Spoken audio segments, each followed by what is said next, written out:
Question number 14। एक balloon उड़ रहा है हवा में। इसकी हाइट है ग्राउंड से,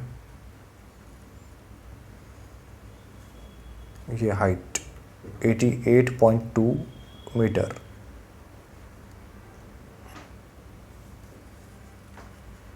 और ये एक लड़की है जिसकी हाइट 1.2 मीटर है।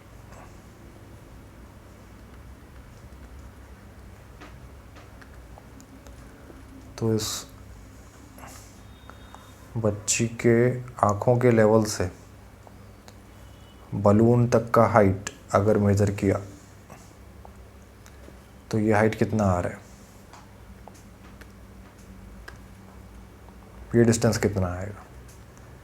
ये डिस्टेंस आया, देखो पूरा लेंथ है ग्राउंड तक 88.2, उसमें से इतना लेंथ हटा दिया, सब्ट्रैक्ट कर दिया, तो बचा हुआ लेंथ आ जाएगा। तो ये लेंथ आया 88.2 माइनस 1.2 मीटर, तो ये आया 87.0 यानी कि 87 मीटर। ठीक है। अब क्वेश्चन में ये गिवन है, इसे थोड़ा साइड कर देते हैं कैलकुलेशन।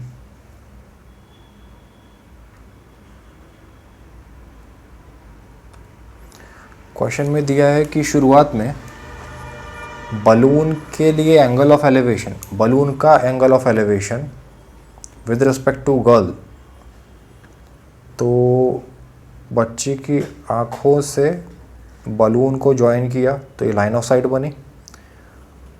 तो एंगल ऑफ एलिवेशन होता है लाइन ऑफ साइट और हॉरिजॉन्टल के बीच का एंगल। तो शुरुआत में ये एंगल हमें 60 डिग्री दिया है।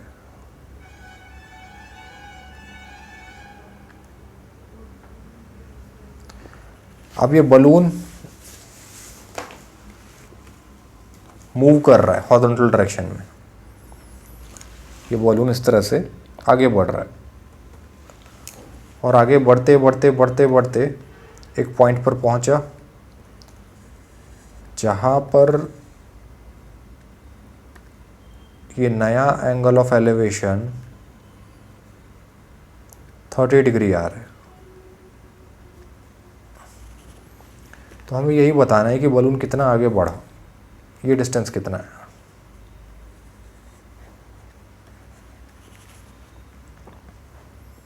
ठीक है, तो ये तो हमने सिचुएशन क्या है ये समझा।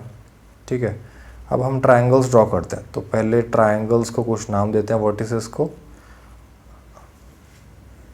चलिए, कौन कौन सा ट्रायंगल बना, मैं रेड कलर से मार्क करके दिखाता हूँ। एक ये ट्रायंगल देखिए, ये और ये एक ट्रायंगल हुआ। इस ट्रायंगल को हम नाम देते हैं, मान लीजिए ए बी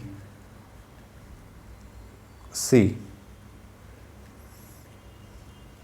ठीक है, और एक ट्रायंगल, इसे मैं ब्लू कलर से दिखाता हूँ, ये बना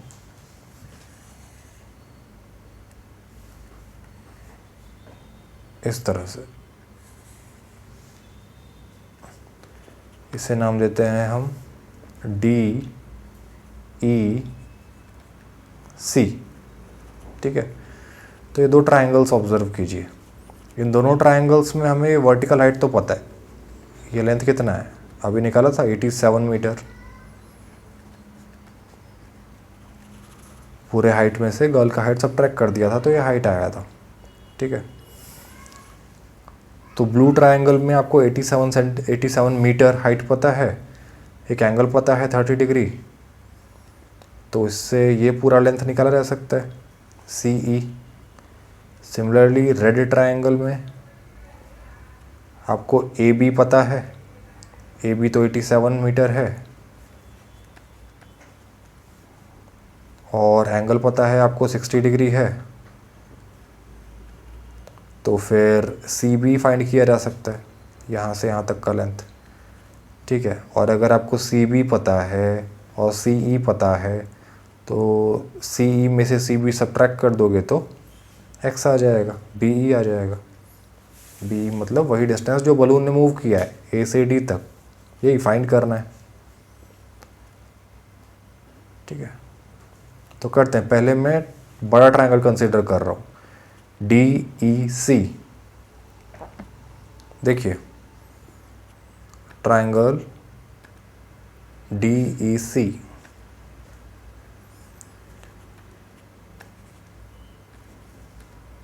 इसमें डी ई का लेंथ है 87 मीटर और ये एंगल है 30 डिग्री। तो इसे यूज़ करते हैं। tan of 30 degree is equal to perpendicular by base. Perpendicular कितना है, ऑपोजिट साइड, एंगल का ऑपोजिट साइड 87 दिखाई दे रहा है, डिवाइडेड बाय बेस, बेस है सी ई, एंगल का एडजेसेंट साइड, एंगल के बाजू वाला साइड सी ई। tan 30 डिग्री का वैल्यू पुट कर दीजिए। tan 30 डिग्री होता है 1/√3, तो ये आया 1/√3 इज इक्वल टू 87/CE। तो यहाँ से CE का वैल्यू आया आपके पास 87√3, क्रॉस मल्टीप्लाई किया तो ये CE आया। ठीक है, इसे कहा हमने फर्स्ट इक्वेशन नंबर 1। सिमिलरली अब ये रेड वाला ट्रायंगल कंसिडर कीजिए, ए बी सी। इसमें ए बी हमें पता है 87 मीटर है। अब हम ट्रायंगल ड्रॉ कर रहे हैं, ए बी सी।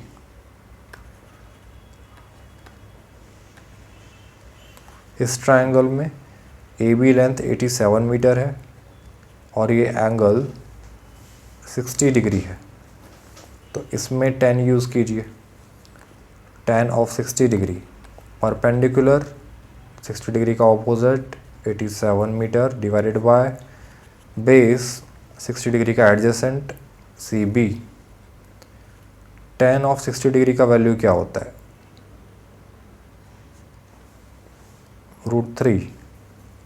तो ये वैल्यू पुट कीजिए, √3 is equal to 87/CB।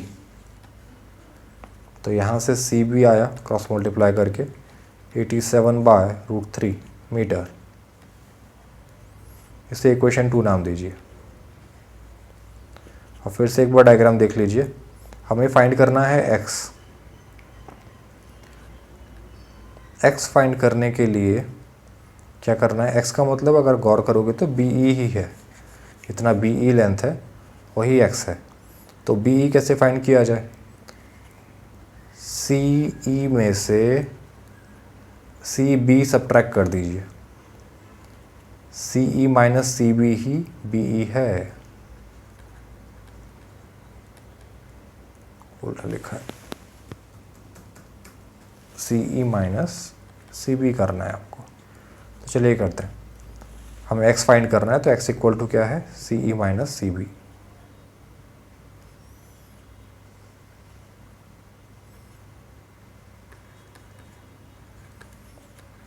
BE equal to है CE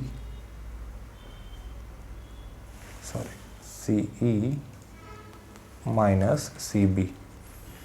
BE है x, रिक्वायर्ड डिस्टेंस, CE का वैल्यू पुट किया 87√3 माइनस CB का वैल्यू पुट किया 87/√3। इसे सिंप्लीफाई कर लीजिए, यही आंसर होना चाहिए।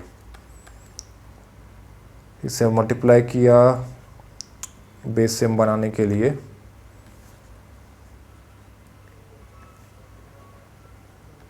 इसे √3 से मल्टीप्लाई और √3 से डिवाइड किया। तो ये तो √3 इंटू √3 तो 3 हुआ, तो ये हुआ 87 into 3 minus 87 upon common denominator 3। आगे क्या बन रहा है ये 87 इंटू 3 माइनस 87, तो 87 कॉमन ले लीजिए, 3 minus 1 divided by √3, x is equals to 87 into 3 minus 1 हुआ 2 बाय √3। डिनोमिनेटर इरेशनल है तो रैशनलाइज कर लेते हैं। रैशनलाइज करने के लिए मैंने इसे √3 से डिवाइड और मल्टीप्लाई किया, तो डिनोमिनेटर बन रहा है, न्यूमरेटर में तो ये 3 टर्म्स आए, 87 इंटू 2 इंटू √3 ये टर्म आया, और डिनोमिनेटर √3 इंटू √3, √3 इंटू √3 होता है 3,